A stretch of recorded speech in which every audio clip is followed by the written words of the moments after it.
नमस्कार, मैं हूं आपके साथ नेहा तिवारी। राम मंदिर घड़ी विवाद के बीच सलमान खान का बड़ा बयान सामने आया है। मुंबई में सलमान खान ने कहा है कि हमें कोई विवाद नहीं चाहिए, हम पहले ही बहुत से विवादों से घिरे हुए हैं।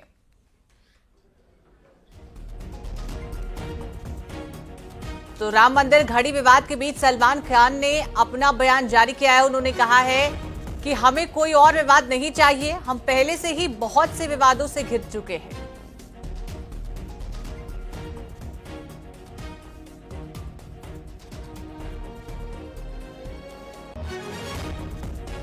इस फिल्म के साथ आपने कोई ऐसा गिमी? अरे नहीं चाहिए भाई, हमको कोई कंट्रोवर्सी से, हमका बहुत सारे कंट्रोवर्सी से गुजर चुके हैं।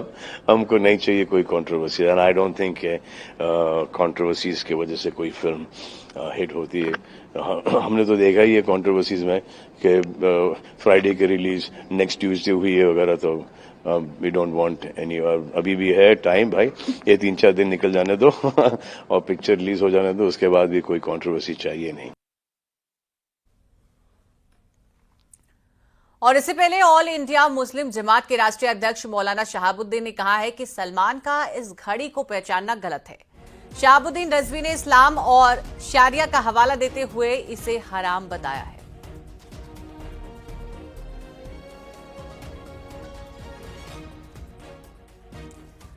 तो आपको ये बड़ी जानकारी दे रहे हैं कि ऑल इंडिया मुस्लिम जमात के राष्ट्रीय अध्यक्ष मौलाना शहाबुद्दीन ने कहा है कि सलमान का इस घड़ी को पहनना गलत है, उन्हें घड़ी यानी नहीं पहननी चाहिए। शहाबुद्दीन रिजवी ने इस्लाम और शरिया का हवाला देते हुए इसे हराम बताया है।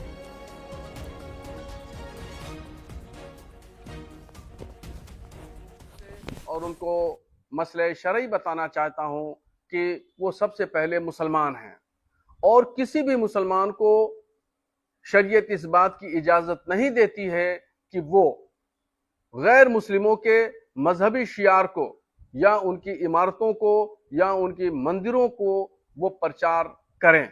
और अगर कोई मुसलमान इस तरह का प्रचार करता है, मंदिर का प्रचार करता है या राम एडिशन नाम की घड़ी पहनता है वगैरह वगैरह, तो वो शरई मुजरिम है, शरीयत की नजर में वो गुनहगार है और ये नाजायज और हराम है। उनको खुदा के यहाँ मुंह दिखाना है, अपने आमाल का हिसाब किताब खुदा की बारगाह में होगा, तो वो अपने आप को एक अच्छे मुसलमान होने का सबूत पेश करें और गैर शरई कामों से बचें। और समाजवादी पार्टी के राज्यसभा सांसद रामजी लाल सुमन के राणा सांगा के पर दिए गए विवादित बयान बढ़ता ही जा रहा है। यूपी सरकार के दर्जा प्राप्त मंत्री रघुराज सिंह ने रामजी लाल सुमन को देशद्रोही कहा है, साथ ही उस पर केस चलाने की बात भी कही है।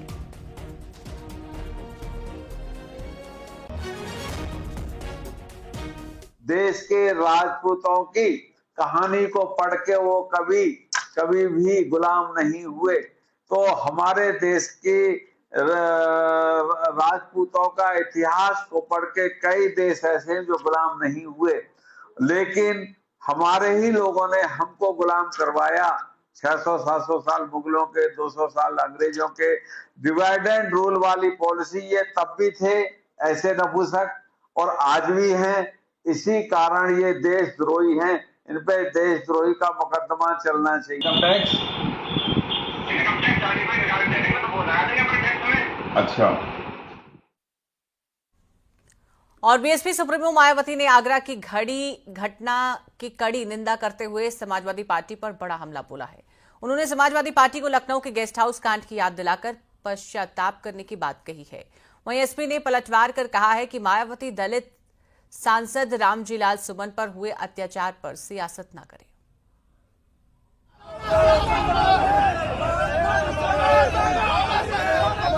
तुम गद्दार राणा सांगा की औलाद हो। राणा सांगा की आलोचना नहीं करते।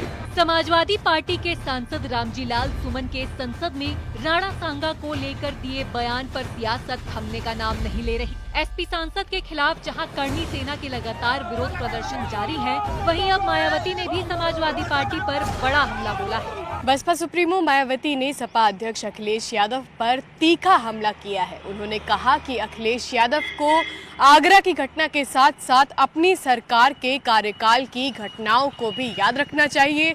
सोशल मीडिया प्लेटफॉर्म एक्स पर मायावती ने 30 साल पुरानी घटना का हवाला देते हुए अखिलेश यादव से इस घटना के लिए पश्चाताप करने को कहा। मायावती ने सोशल मीडिया पर पोस्ट कर लिखा, घटना दलितों पर अत्याचार का एक और उदाहरण है जिसे राजनीतिक स्वार्थ के लिए ही हवा दी जा रही है। समाजवादी पार्टी 1995 में लखनऊ गेस्ट हाउस कांड याद करे। समाजवादी पार्टी गेस्ट हाउस कांड का पश्चाताप करे। राजनीतिक रोटी सेकना बंद करे समाजवादी पार्टी। आगरा घटना की आड़ में राजनीति की जा रही है। राजनीतिक पार्टियां दलितों का उत्पीड़न और न कराएं। वहीं समाजवादी पार्टी ने मायावती पर पलटवार कर कहा कि उन्हें इस मुद्दे पर राजनीति नहीं करनी चाहिए क्योंकि यहाँ मुद्दा दलितों पर अत्याचार का है। दलित सांसद के घर पे अटैक कर दे और आप रोजाना उत्तर प्रदेश में मुसलमानों को कुछ भी कहते रहो, दलितों पिछड़ों को कुछ भी कहते रहो, तो मुझे लगता है बहन जी को न मुसलमानों की चिंता है, न दलितों की चिंता और न ही किसी वर्ग की चिंता। उनको सिर्फ मेरे ख्याल से अपनी और अपने आसपास लोगों की चिंता है। इस मुद्दे पर राजनीति के जानकार भी मानते हैं कि बीजेपी समेत तमाम सियासी दल अपने अपने हिसाब से चीजों को जोड़कर बयानबाजी कर रहे हैं। समाजवादी पार्टी और बहुजन समाज पार्टी एक साथ मिलकर लोकसभा चुनाव लड़ चुकी है, तो 95 के बाद तो उन्होंने स्वयं समझौता कर लिया समाजवादी पार्टी से। तो जो उनका आरोप है 95 के गेस्ट हाउस कांड का, वो तो सारा कुछ धुल गया, सारे एपिसोड खत्म हो गए। अब इस बात का कोई महत्व नहीं है कि जो बात अब गेस्ट हाउस कांड की वो कर रही हैं। दूसरी बात, दलितों की हितैषी है मायावती जी, तो उन्हें कुछ 1 स्टेप फॉरवर्ड भी करके दिखाना चाहिए। अगर वो कभी बीजेपी पे अटैक करेंगी, कभी समाजवादी पार्टी पे अटैक करेंगी, कभी कांग्रेस पे अटैक करेंगी, सिर्फ इससे ही बात नहीं बनती है। दरअसल राजनीति की दिशा और दशा काफ़ी बदल चुकी है। लखनऊ में एबीवीपी कार्यकर्ताओं ने समाजवादी पार्टी के खिलाफ विरोध प्रदर्शन किया। एसपी सांसद रामजीलाल सुमन के बयान के खिलाफ कार्यकर्ताओं ने अखिलेश यादव के खिलाफ नारेबाजी की, पुतला फूंका।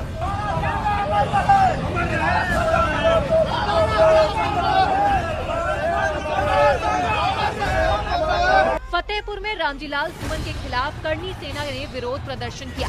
एसपी सांसद के खिलाफ नारेबाजी की और पुतला भी फूंका। साथ ही सरकार से रामजीलाल सुमन के खिलाफ कड़ी कार्रवाई की मांग की है। उसने हमारे वीर पुरुष, हमारे आदर्श, हमारे महापुरुष के बारे में जो अभद्र टिप्पणी की है राणा सांगा के ऊपर, तो उसके विरोध में हमने यहाँ पर पुतला दहन का कार्यक्रम आज किया हुआ है। ललितपुर में भी हिंदूवादी संगठनों ने रामजीलाल सुमन के विवादित बयान पर नारेबाजी की।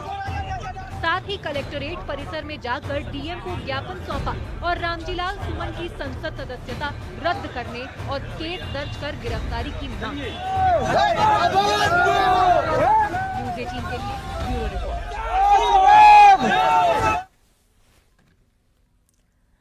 और वहीं बरेली पुलिस ने हनी ट्रैप गैंग की सरगना मुन्नी को गिरफ्तार किया है। मुन्नी की गिरफ्तारी के लिए पुलिस की 2 टीमें लगी थी। मुन्नी दिल्ली, देहरादून और चेन्नई समेत कई जगह अपनी लोकेशन बदल रही थी। मुन्नी अपने गैंग के साथ मिलकर डॉक्टर, उद्योगपति और टीचर्स को अपना निशाना बनाती थी। रेप का आरोप लगाकर ब्लैकमेलिंग करके वसूली करती थी। सर्विलांस की मदद से थाना बारादरी पुलिस ने मुन्नी को गिरफ्तार किया है। इससे पहले पुलिस मुन्नी के 4 साथियों को गिरफ्तार कर चुकी थी। फिलहाल बरेली पुलिस गिरफ्तारी हनी ट्रैप गैंग की लीडर मुन्नी से पूछताछ में जुटी हुई है। उनके गैंग के तार और कौन कौन से शहरों से जुड़े हुए हैं, इसका भी पता पुलिस कर रही है।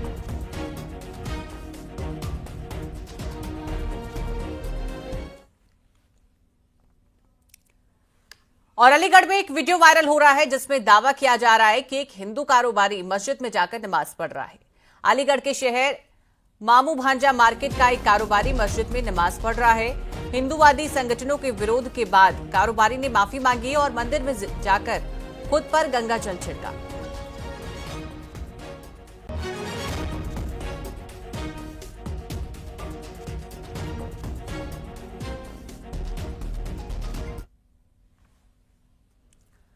और इलाहाबाद हाईकोर्ट में वकीलों की हड़ताल जारी है। भ्रष्टाचार के आरोपों में घिरे दिल्ली हाईकोर्ट के जस्टिस यशवंत वर्मा के इलाहाबाद हाईकोर्ट तबादले का विरोध हो रहा है। जस्टिस वर्मा के मुद्दे पर हाईकोर्ट बार एसोसिएशन के अध्यक्ष अनिल तिवारी के आवास पर कल देर रात कार्यकारिणी की इमरजेंसी बैठक हुई थी। इस बैठक में हड़ताल को आगे जारी रखने के लिए आपसी सहमति नहीं बन पाई थी। आज फिर शाम 4 बजे इलाहाबाद हाईकोर्ट के लाइब्रेरी हॉल में कार्यकारिणी की बैठक बुलाई गई है। हड़ताल के मुद्दे पर आगे की रणनीति आज शाम मीटिंग में तय की जाएगी।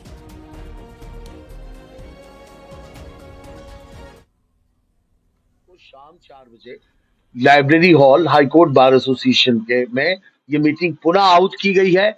हम इसमें अपने सभी सीनियर्स को इनवाइट कर रहे हैं, सीनियर लॉयर्स को इनवाइट कर रहे हैं, जिनकी संख्या इलाहाबाद में कम से कम 60, 70, 80 के आसपास है। उन सबको हम इनवाइट कर रहे हैं। हम अपने सब एक्स ऑफिस बेरर को इनवाइट कर रहे हैं, और जिससे कि एक आम सहमति से हम कोई आगे की मोडस ऑपरेंडी हमारी इस प्रोटेस्ट की, क्या प्रोटेस्ट जारी रहेगा, लेकिन इस प्रोटेस्ट का मोडस ऑपरेंडी क्या होगा, ये फैसला हम कल शाम को एक लार्जर एग्जीक्यूटिव बॉडी की मीटिंग में लेने के बाद आप सबको सूचित करें। और ललितपुर पुलिस ने छात्रा की हत्या के मामले में खुलासा कर दिया है। पुलिस ने छात्रा के पूर्व प्रेमी सोनू प्रजापति को गिरफ्तार किया है। आरोपी की छात्रा की बात न करने से नाराज होकर पूर्व प्रेमी ने 26 मार्च को घर में घुसकर छात्रा की गला दबाकर हत्या की थी। घटना थाना बार के देवरान गांव की है। 11वीं की छात्रा का शव उसी के घर में पड़ा मिला था। पुलिस ने सर्विलांस टीम की मदद से आरोपी को गिरफ्तार कर लिया है। पूछताछ में आरोपी ने बताया कि छात्रा ने उससे बात करना बंद कर दिया था। इसी बात से नाराज होकर उसने छात्रा की हत्या कर दी।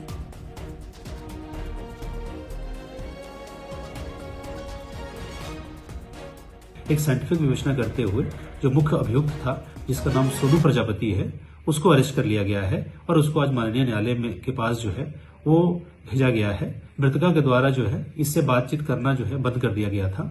इसके कारण जो है यह गुस्से में था और मृतका की हत्या करने के लिए जो है लगातार जो है यह एक रणनीति जो है और षड्यंत्र जो है वो बनाए हुए था। मृतका अपने घर पे अकेली थी।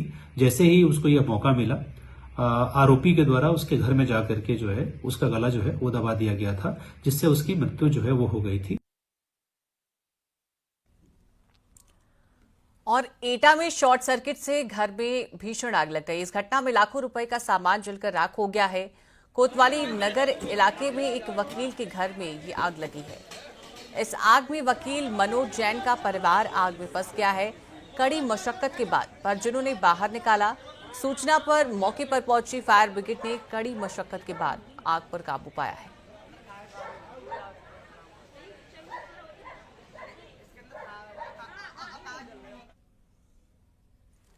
और वहीं ललितपुर पुलिस ने अभियान चलाकर 12 वारंटियों को गिरफ्तार किया है।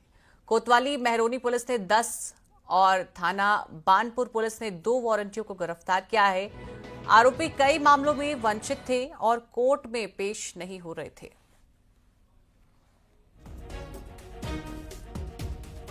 मेहरोनी क्षेत्र अंतर्गत कोतवाली मेहरोनी में 10 नफर वारंटी अभियुक्तगण व थाना बानपुर में 2 नफर वारंटी अभियुक्तगणों को गिरफ्तार किया गया। अभियुक्त गणों के विरुद्ध आवश्यक वैधानिक कार्रवाई कर उन्हें माननीय न्यायालय पेश किया जा रहा है। और मथुरा पुलिस ने 8 गांजा तस्कर को गिरफ्तार किया है। आरोपियों से 140 किलो गांजा, ट्रक और 2 कार बरामद हुई है। बरामद किए गए गांजा की कीमत करीब 50 लाख रुपए है। एनटीटीएफ टीम और फरा पुलिस ने मुखबिरी की सूचना पर कार्रवाई की है। ट्रक में मोबाइल टावर के सामान के बीच गांजा छिपाकर लेकर जाया जा रहा था। खास बात यह है कि कार में सवार तस्कर ट्रक को सुरक्षित निकालने के लिए रेकी करते हुए चलते हैं। पुलिस की टीम दिखने पर ट्रक को पीछे ही रोक देते हैं। आरोपी उड़ीसा से गांजा लाकर दिल्ली एनसीआर में सप्लाई करते हैं।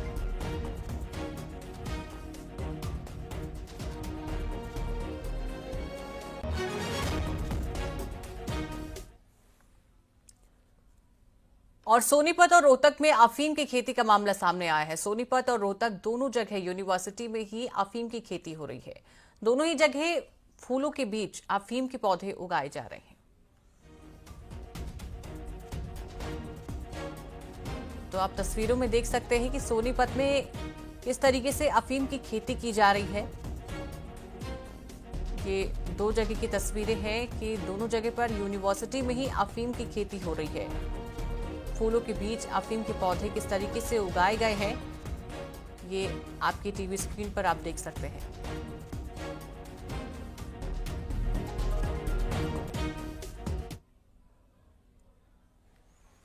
और सोनीपत के राय में वर्ल्ड यूनिवर्सिटी ऑफ डिजाइन में अफीम की खेती का मामला सामने आया है।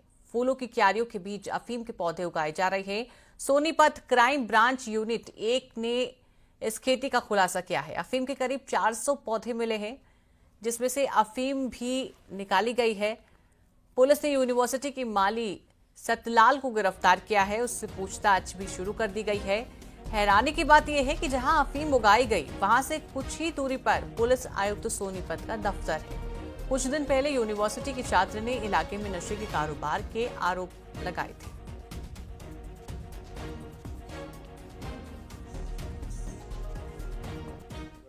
कि उसमें एक अफीम के पौधे भी उगाए जा रहे थे। ये अफीम के पौधे करीबन 400 पौधे थे और उनका वजन जब हमने किया तो 39 प्लस कुछ वेट आया कि तो उनको जो ना ये अफीम बनती है, इनसे अफीम और चूरा पोस्ट ये बनता है। तो उसमें हमने एक अक्यूज को जो ना राउंड अप किया है और ये अक्यूज है संतलाल पुत्र श्री दयाराम। इसको अभी राउंड अप किया है। ये माली का काम करता था, तो इसको भी पुलिस रिमांड लेके इससे पूछताछ की जाएगी और किसका हाथ है लगवाने में, कौन इसको लगवाता था, कौन इसको यूज करता था, ये बाद में आपको सारी बात बताएं। और हरियाणा के रोहतक में भी सुकमा यूनिवर्सिटी में अफीम की खेती की खबर से हड़कंप मच गया है। यूनिवर्सिटी परिसर में सैकड़ों अफीम के पौधे लगाए गए हैं। पुलिस मामले की जांच में जुटी गई है। अफीम के पौधे पर डोडे में कट भी लगाया गया है। अफीम भी निकाली गई है।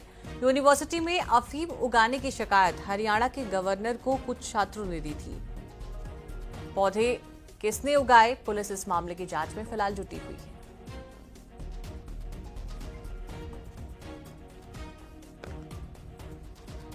पर पूरी तरह से प्रतिबंध है। सिर्फ हरियाणा नहीं, पूरे देश में इस पर लगाम लगी हुई है। लेकिन आपको तस्वीरें दिखाते हैं रोहतक की state university of visual art, जो जिसे दादा लक्ष्मीचंद के नाम से भी जाना जाता है, सुपवा यूनिवर्सिटी। उस यूनिवर्सिटी के अंदर नर्सरी के पास एक कोना ऐसा भी है जहां पर अफीम उगाई गई है। इस यूनिवर्सिटी में देश भर से स्टूडेंट्स यहां पर पढ़ने के लिए आते हैं, लेकिन कुछ छात्रों ने देखा कि यहाँ पर अफीम के पौधे उगा रखे हैं और उसके बाद उन्होंने एक शिकायत की। हरियाणा के मुख्यमंत्री को भी शिकायत गई, गवर्नर के पास भी शिकायत की गई और उसके बाद यूनिवर्सिटी प्रबंधन ने एक कमेटी बनाई कि आखिर ये पौधे किसने उगाए हैं, नशे की खेती यहाँ पर कौन कर रहा है। और कुशीनगर पुलिस का पशु तस्कर के साथ एनकाउंटर हुआ है। पैर में गोली लगने से आरोपी मुनव्वर घायल हुआ है। आरोपी के पास से एक अवैध तमंचा, 2 जिंदा कारतूस बरामद की गई है।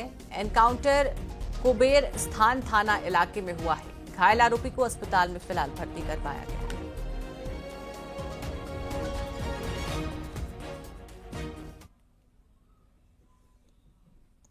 और गाजियाबाद पुलिस का बदमाशों से एनकाउंटर हुआ है। 2 बदमाश गोली लगने से घायल हो गए हैं।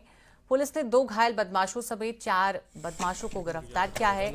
एनकाउंटर सिटी थाना इलाके में हुआ है। आरोपी के कब्जे से 10 मोबाइल और 2 अवैध तमंचे बरामद किए गए हैं। आरोपी के खिलाफ पहले से ही कई केस दर्ज हैं।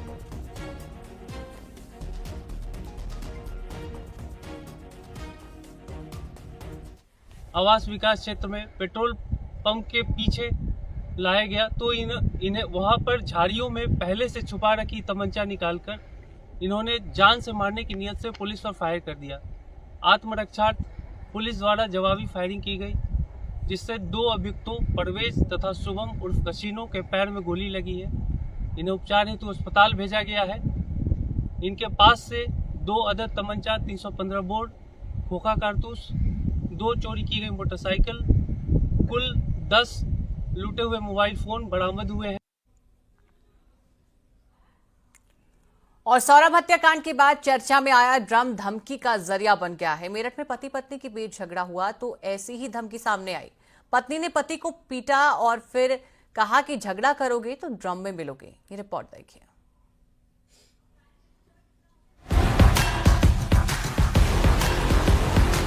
मेरठ में हुए सौरभ हत्याकांड की चर्चा पूरे देश भर में है। वहीं मेरठ में एक ऐसा मामला सामने आया है जिसे सुनकर आप भी चौंक जाएंगे। पति पत्नी के झगड़े में पत्नी ने पति को ऐसी धमकी दी जिसे सुनकर पति भी घबरा गया। पत्नी ने धमकाते हुए कहा कि हरकतों से बाज नहीं आए तो उसके टुकड़े कर ड्रम में भर देगी। आरोप है कि पत्नी ने सोते समय पति के सिर पर ईंट मारकर घायल कर दिया। पति का वीडियो सोशल मीडिया पर वायरल है। पीड़ित थाने पहुंच गया। हालांकि पत्नी ने ऐसे आरोपों से इनकार कर दिया। लेट उठा था, मैं छुट्टी आज मैं लेट उठूंगा, यानी फिर उसके बाद में गया जब उठागा तेरे सिर में ईट मारूंगी, उन्हें उठा ईट मारी सिर में। और क्या कही? वो नु करे टुकड़े करूंगी जैसे तेरे उन्हें करे ना वीडियो में देख के, मैं टुकड़े करूंगी जैसे वीडियो देखते रहे। जैसे ड्रम में टुकड़े करके बतिया, मैं टुकड़े करूंगी तेरे। अच्छा। घायल पति थाने पहुंचा, जहां पर दोनों के बीच समझौता हुआ और दोनों अपने घर वापस लौट गए। लेकिन ये किस्सा सोशल मीडिया पर वायरल हो गया है। मामला मेरठ के कंकड़खेड़ा थाना क्षेत्र के दिल्ली देहरादून हाईवे स्थित एक कॉलोनी की है, जहां रहने वाला लड़का मजदूरी करता है। 5 साल पहले उसकी शादी हुई थी। शराब पीने को लेकर अक्सर पति पत्नी में झगड़ा होता रहता है। पति शराब पीकर घर पहुंचा था। इसी बात को लेकर पति पत्नी में विवाद हो गया। आरोप है कि सोमवार सुबह पति देर तक सो रहा था। पत्नी ने उसे खींचकर उठाया, जिसका पति ने विरोध किया तो पति ने उसके सिर में ईंट मार दी। इसके बाद मामला पुलिस तक पहुंच गया। हालांकि बाद में दोनों का थाने में ही फैसला हो गया। घायल पति थाने पहुंचा, जहां पर दोनों के बीच समझौता हुआ और दोनों अपने घर वापस लौट गए। लेकिन ये किस्सा सोशल मीडिया पर वायरल हो गया है। मेरठ के इस मामले में पति पत्नी का विवाद थाने में सुलझ गया है। पुलिस की कार्रवाई लिखित रूप से नहीं हुई है, लेकिन सॉलिड धमकी वाला ये मामला अब खूब सुर्खियों में है। मेरठ से निखिल अग्रवाल, न्यूज़ 18।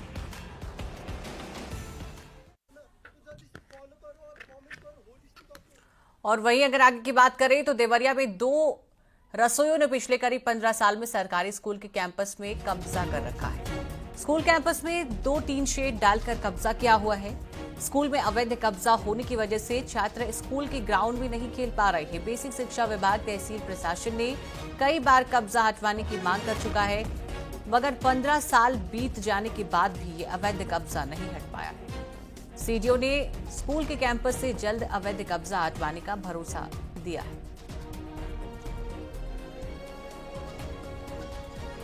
यहाँ पे रसोइया लोग यहाँ पे करीब हमको आए हुए यहाँ पे 10 वर्ष हो गया, 10-15 साल हो गया। और उसके पहले से ही ये लोग यहाँ पे रहते हैं। लोग पहले झोपड़ी बना के रहते थे, लेकिन बाद में जब ये बाउंड्री होने लगा तो प्रधान जी ने इन लोग को टीन शेड डालने की आर्डर दे दी। जबकि हमारा विभाग जो है इन लोग को कई बार नोटिस जारी कर चुका है, पत्र भी जारी हुआ है, फिर भी ये लोग हटती नहीं है, कहती हैं लोग हम लोग नहीं जाएं। ये मैटर हमारे नॉलेज में आया है।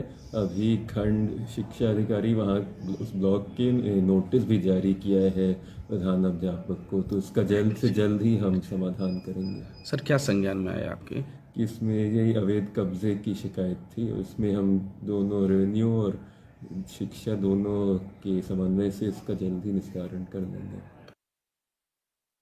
एक तरफ उत्तर प्रदेश सरकार कब्जा मुक्त अभियान चला रही है, तो वहीं दूसरी तरफ सदर तहसील के दुबौली प्राथमिक विद्यालय में आप देखिए किस तरह से अवैध कब्जा कई सालों से हुआ। मैं आपको बताते चलूं कि यहाँ पे 2 अवैध तरीके से स्कूल के कैंपस में कर्टेन बनाए गए और बताया जाता है कि यहाँ की रसोइया दबंगई से इस कैंपस में रहती हैं, जबकि यह कैंपस जो है ये बच्चों का फील्ड है और यहाँ पे बच्चों को खेलने के लिए बनाया गया है। और कई बार यहाँ के हेडमास्टरों ने इन लोगों के खिलाफ लिख के कार्रवाई करने की बात कही है, लेकिन कई सालों से अवैध कब्जा जस का ही तस है।